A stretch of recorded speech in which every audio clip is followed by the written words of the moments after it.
Aujourd'hui, je voudrais vous montrer comment installer Device Invitable. C'est une extension de la gemme Device qui va nous permettre d'inviter des utilisateurs. Donc, dans une app où on est par exemple un admin, on pourra ajouter un utilisateur. Pour faire cela, ça va envoyer un email à la personne qu'on invite. Du coup, je vais utiliser Mailcatcher pour intercepter les emails.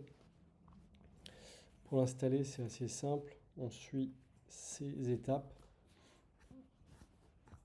Et il y a aussi la config du SMTP à mettre dans development.rb. Du coup, quand l'email partira, ça va l'intercepter. Et là, j'ai l'équivalent d'une petite boîte mail qui va me permettre de récupérer l'email. Alors, c'est parti. Donc, pour commencer, on va ajouter la gemme Device Invitable. Donc, je vais aller dans mon gem file. Hop, je vais rajouter la gemme. Je bundle.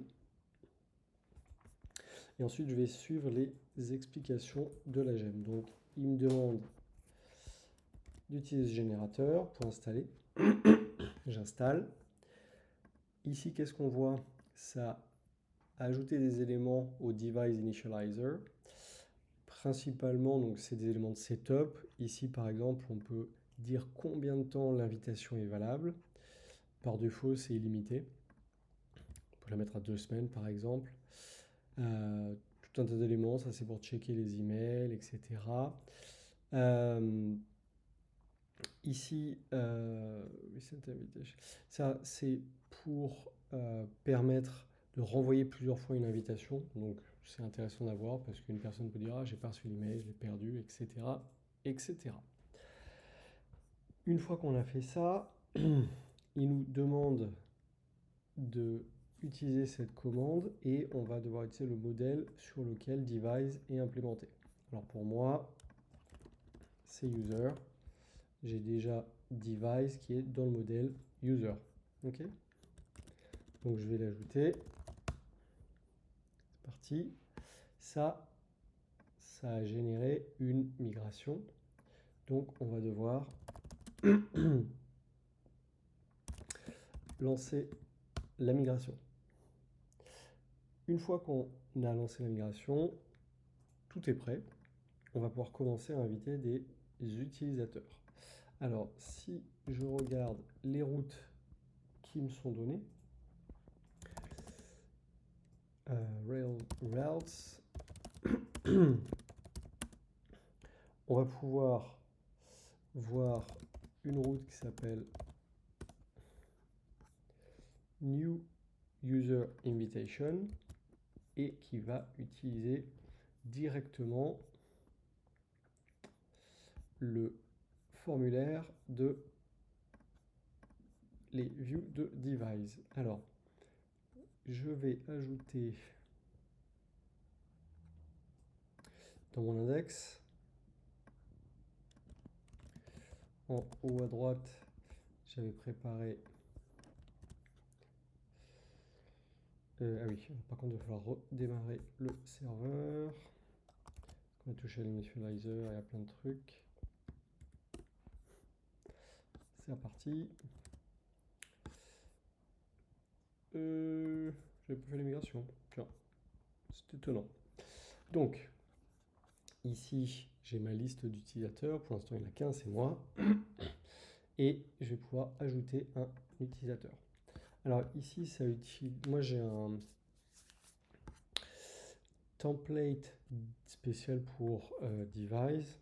Quand je me déconnecte, on a cet écran-là. On n'a pas forcément envie d'utiliser ça. Donc on va pouvoir le changer après. Je vais vous montrer comment. Mais déjà, on va juste faire un test pour vérifier que on peut bien inviter un utilisateur. Donc je l'ai invité, j'ai fait test.co. on voit qu'ici, j'ai un email effectivement qui est parti. Et si je regarde dans Mail Catcher, hop, j'ai bien un email qui a été envoyé. Alors, là du coup, ça utilise tout le setup par défaut de la gemme. Moi, j'aimerais bien customiser un petit peu l'invitation.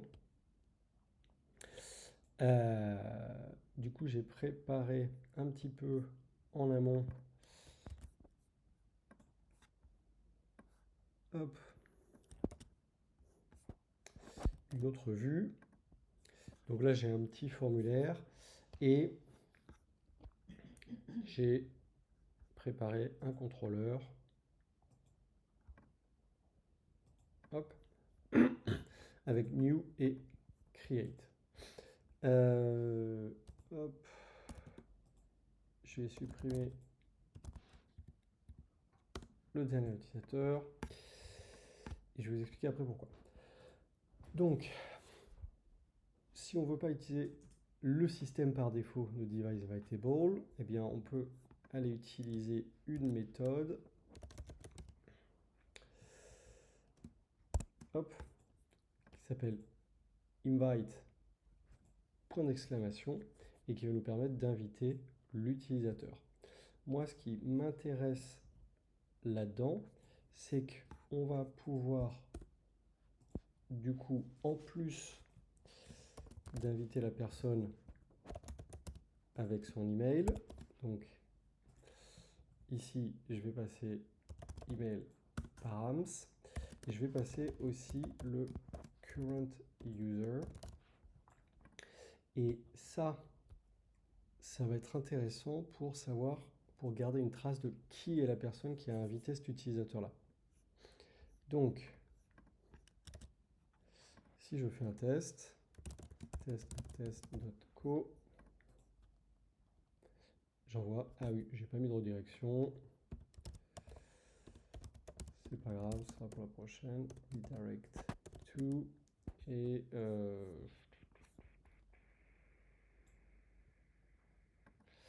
user controller, donc c'est routes grep admin, je sais pas comment il s'appelle. Tac, ça doit être ça. Ok. Je vais vérifier que l'utilisateur a quand même bien été invité. Il a effectivement été invité. Si je refresh ici, je vois bien que la personne a été invitée. Donc, pour voir si ça fonctionne, je vais me déconnecter. Et on va tester cette invitation. Et on voit effectivement que ça m'amène sur une vue de device pour créer notre password. Je me connecte. Et là, je suis bien en tant qu'utilisateur test.co. Oui, ça je ne l'ai pas implémenté, je ne suis pas admin. Donc, j'ai pu créer un nouvel utilisateur avec cet email qui s'appelle test et qui a été invité. Si je reviens sur le profil d'admin, je vois que j'ai donc moi, l'administrateur et la personne invitée. Alors, ce qui va être intéressant, c'est qu'on va pouvoir faire plusieurs choses comme created by invite. On va pouvoir vérifier si la personne a été créée par une invitation ou non. Donc, si je me mets dans mon index, ici, j'ai une table qui passe sur tous les utilisateurs. Je vais pouvoir rajouter une colonne. Hop. On va dire invité point d'interrogation. Et ici, on va pouvoir faire user created by invite. Et on va voir est-ce que l'utilisateur est invité par une invitation ou non. Donc moi, c'est celui que j'ai créé, c'était mon admin que j'ai créé en connectant. Eh bien non, il n'est pas invité. Par contre, lui, il a été invité. Une autre méthode qui est intéressante, ça va être invitation accepted. Hop. Donc, returns all user from who. Ok.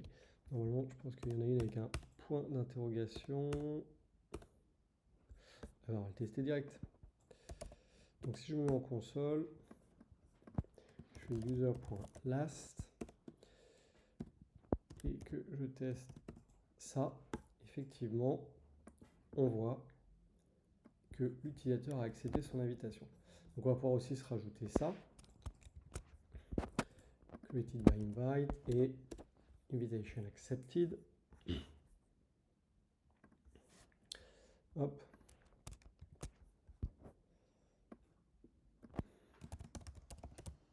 On va juste mettre accepté. On va recharger.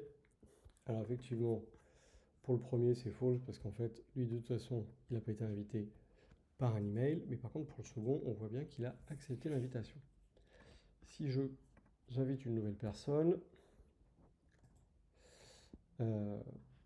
bar Jo,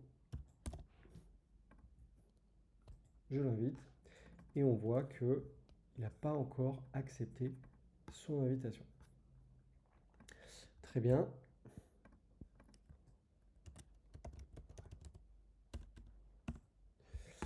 Et la dernière chose que je voulais vous montrer,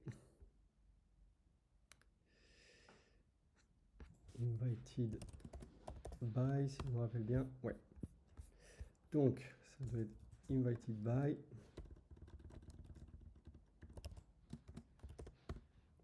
Hop. Donc, le fait d'avoir passé la personne qui invite dans cette méthode invite bang nous permet d'accéder à un dernier élément qui est assez intéressant, qui est la méthode invited by. Et ça nous renvoie l'instance d'utilisateur qui a invité cet utilisateur. Donc moi j'ai une petite méthode full name qui me permet de récupérer le nom de l'utilisateur. Donc là, si je fais invité par et que je reviens,